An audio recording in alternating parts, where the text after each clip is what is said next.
নমস্কার বন্ধুরা, শানবি কুকিং ব্লগের আবার একটি নতুন পর্বে আপনাদের সবাইকে স্বাগত জানাই। আজকে আমি একটি চিচিঙ্গে দিয়ে একটি দুর্দান্ত স্বাদের রেসিপি শেয়ার করব। অনেকেই আছেন এই চিচিঙ্গে খেতে একদম পছন্দ করেন না, আর অনেকেই আছেন বাড়িতে কোনো দিনই আনেন না। তো এই রেসিপিটা সম্পূর্ণ দেখুন, তাহলেই বুঝতে পারবেন চিচিঙ্গা দিয়ে এত সুন্দর একটা রেসিপি বানানো যায়। এখানে আমি 4টা মিডিয়াম সাইজের চিচিঙ্গা নিয়েছি, প্রায় 600 গ্রাম মতো, আর নিয়েছি 2টা মিডিয়াম সাইজের আলু। আর চেষ্টা করবেন চিচিঙ্গাগুলো একদম কচি নেয়ার, তাহলে এই রান্নাটা আরও বেশি ভালো লাগবে। এবার চিচিঙ্গাগুলো চেঁচে পরিষ্কার করে নিতে হবে। এইভাবে আমি ছুরি দিয়ে চিচিঙ্গার ওপরের যে পাতলা আস্তরণটা থাকে সেটা চেঁচে পরিষ্কার করে নেব। এইভাবে রান্না করে নিলে চিচিঙ্গাটা খুব তাড়াতাড়ি সেদ্ধ হয়ে যায়, আর চিচিঙ্গা গাছে যে সার বা ওষুধ প্রয়োগ করা হয় সেটাও বেরিয়ে যায়। চিচিঙ্গাগুলো ভালোভাবে পরিষ্কার করে নেওয়া হয়ে গেছে। এরপর আগা ও গোড়া বাদ দিয়ে দিতে হবে। এবার মাঝখান থেকে এইভাবে একটা কাট লাগিয়ে এইভাবে একদম ছোট করে কেটে নিতে হবে। যতটা পারবেন ততটা ছোট করে কেটে নেওয়ার চেষ্টা করবেন, তাহলে চিচিঙ্গাগুলো খুব তাড়াতাড়ি সেদ্ধ হয়ে যাবে। চিচিঙ্গাটা একদমই নরম ছিল, সেই জন্য আমি আর মাঝখানের বীজের অংশটা ফেলে দিলাম না। যদি চিচিঙ্গাটা নরম না হয় সেক্ষেত্রে চিচিঙ্গের মাঝখানের বীজের অংশটা ফেলে দেবেন। এইভাবে আমি সমস্ত চিচিঙ্গাটা কেটে নেব। তো বন্ধুরা, বুঝতেই পারছেন আমি চিচিঙ্গাটা কিভাবে কেটে নিয়েছি, আপনারাও ঠিক একইভাবে কেটে নেবেন। এরপর যে আলু দুটো নিয়েছিলাম তার খোসাও আমি ভালোভাবে ছাড়িয়ে নিয়েছি। এবার আলুগুলো একইভাবে চিচিঙ্গের মতো ছোট করে কেটে নিতে হবে।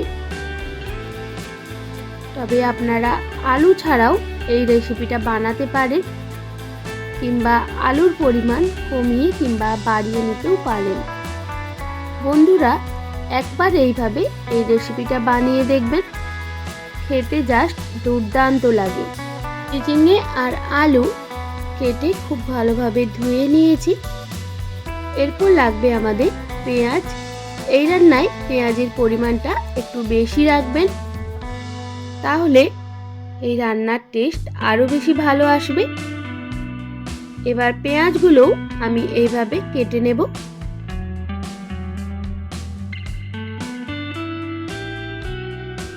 পেঁয়াজগুলো কাটা হয়ে গেছে। এরপর নিয়েছি একটা টমেটো।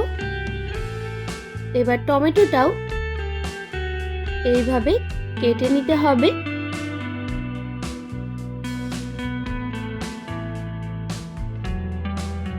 এরপর একটা মশলা বেটে নিতে হবে, তাই জন্য একটা মিক্সিং জারে দিয়ে দেব 2 চামচ পোস্ত। বন্ধুরা, আপনারা চাইলে শিলনোড়াতেও পোস্তটা বেটে নিতে পারেন। এটা আমি প্রথমে শুকনো গুঁড়িয়ে নিয়ে তারপর জল দিয়ে বেটে নেব। এইভাবে একটু শুকনো ঘুরিয়ে নিয়েছি। এবার জল দিয়ে এটা ভালোভাবে বেটে নেব। এইভাবে পোস্ত বাটলে মিক্সিতেও কিন্তু খুব ভালোভাবে বেটে নেওয়া যায়। দেখতেই পাচ্ছেন একদম একটা মিহি পেস্ট হয়েছে। এরপর চলে আসি মূল রান্নার দিকে। প্রথমেই একটা কড়াই বসিয়ে দিয়েছি, দিয়ে দিলাম 2 থেকে 3 চামচ মতো সরিষার তেল। এরপর কেটে রাখা চিচিঙ্গাগুলো অ্যাড করে দিতে হবে। এবার দিয়ে দিলাম স্বাদ মতো নুন আর সামান্য হলুদের গুঁড়ো। এবার চিচিঙ্গাগুলো নুন আর হলুদের সঙ্গে খুব ভালোভাবে মিক্স করে নিয়ে ভেজে নেব। এইভাবে 2 মিনিট মতো ভেজে নেওয়ার পর দেখতেই পাচ্ছেন চিচিঙ্গা থেকে অনেকটাই জল বেরিয়ে গেছে। এরপর অ্যাড করে দেব কেটে রাখা আলু। এবার আলু আর চিচিঙে একসঙ্গে মিক্স করে নিয়ে আরও 3 থেকে 4 মিনিট সময় নিয়ে চিচিঙে আর আলু ভালোভাবে ভেজে নিতে হবে। আমি আবারও দিয়ে দিলাম স্বাদ মতো নুন। এইভাবে ঢেকে রেখে দেব 2 মিনিট মতো। গ্যাসের ফ্লেমটা লো টু মিডিয়ামে রেখে ফিরে আসলাম 2 মিনিট পর। আবারও এইভাবে মিক্স করে নিতে হবে।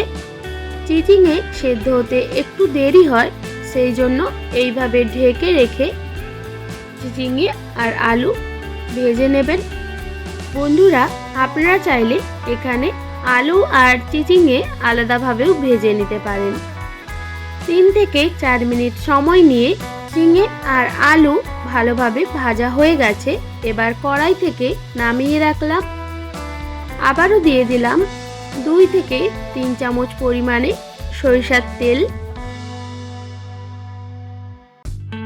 আর দিয়ে দেব স্বাদ মতো নুন। এবার ভালোভাবে মিক্স করে পেঁয়াজ ভেজে নিতে হবে।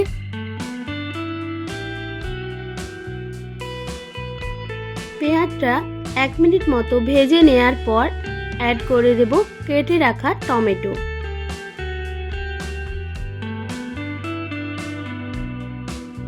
এবার টমেটো কুচি দিয়েও আবারও 2 মিনিট মতো হাতে সময় নিয়ে পেঁয়াজ আর টমেটো ভেজে নেব।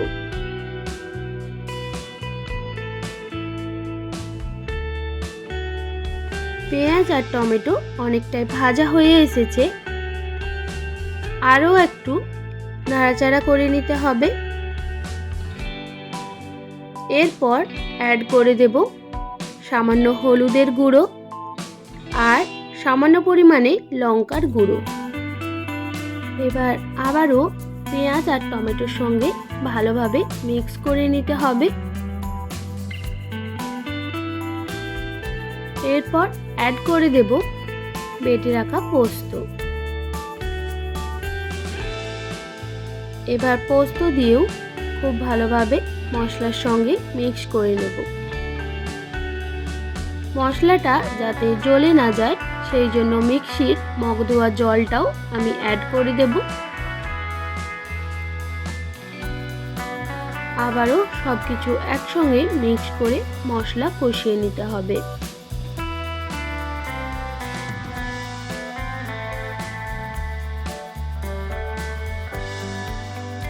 এইভাবে প্রায় 2 মিনিট মতো মশলা কষিয়ে নেওয়ার পর মশলা অনেকটাই শুকিয়ে এসেছে। এরপর ভেজে রাখা আলু আর চিচিঙে অ্যাড করে দিতে হবে। এবার আলু আর চিচিঙে দিয়েও মশলার সঙ্গে ভালোভাবে মিক্স করে নেব। মিক্স করা হয়ে গেলে দিয়ে দেব সামান্য পরিমাণে জল। এই রান্নাটা একটু শুকনো শুকনোই হয়, আর আমাদের চিচিঙে আর আলু আগে থেকেই ভালোভাবে ভাজা হয়ে রয়েছে আর সেদ্ধও হয়ে গেছে, তাই জন্য খুব বেশি পরিমাণে জল দেওয়ার প্রয়োজন নেই। আমি এখানে হাফ কাপ মতো জল অ্যাড করে দিয়েছি। এরপর এইভাবে ঢেকে রেখে গ্যাসের ফ্লেমটা লো টু মিডিয়ামে রেখে আরও 2 থেকে 3 মিনিট মতো মিক্স করে নিতে হবে।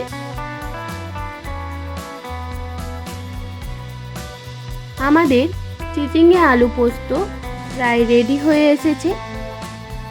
এবার গ্যাসের ফ্লেমটা বন্ধ করে একটা পাত্রে সার্ভ করে নেব। তো বন্ধুরা, আশা করি আজকের রেসিপি আপনাদের ভালো লেগেছে। যদি ভালো লেগে থাকে একটি like, comment, share and subscribe করে পাশে থাকার অনুরোধ রইল। আর বেল আইকনটাও অবশ্যই প্রেস করে দেবেন, যাতে নিত্য নতুন রান্নার ভিডিওগুলি আপনাদের কাছে পৌঁছে যায়। আর আপনারা ভালো থাকবেন, সুস্থ থাকবেন। আপনাদের মূল্যবান সময় এতক্ষণ আমার সঙ্গে থাকার জন্য সবাইকে অনেক ধন্যবাদ। দেখা হচ্ছে আবার নতুন কোনো রেসিপির সঙ্গে।